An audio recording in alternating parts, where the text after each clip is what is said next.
ABŞ Dövlət Departamenti Yaxın Şərqdəki vəziyyət və artan anti-Amerikan əhval-ruhiyyə ilə əlaqədar olaraq Amerika vətəndaşlarını bütün dünyada ayıq-sayıq olmağa çağırıb. Bu barədə ABŞ Xarici İşlər Nazirliyinin iyun 22-sində yaydığı rəsmi bəyanatda deyilir. Yaxın Şərqdəki vəziyyəti şərh edən ABŞ Prezidenti Donald Trump bəyan edib ki, İranın yer altında yerləşən bütün nüvə obyektlərinə keçirilən əməliyyat nəticəsində maksimum zərər dəyib. Peyk görüntüləri göstərir ki, İranın bütün nüvə obyektlərinə maksimal zərər vurulub. Məhv edilib ifadəsi tam dəqiqdir, deyə Trump vurğulayıb.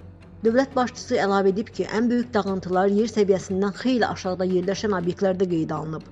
ABŞ Prezidenti Donald Trump İran İslam Respublikasında hakimiyyət dəyişikliyinin mümkünlüyünü istisna etməyib.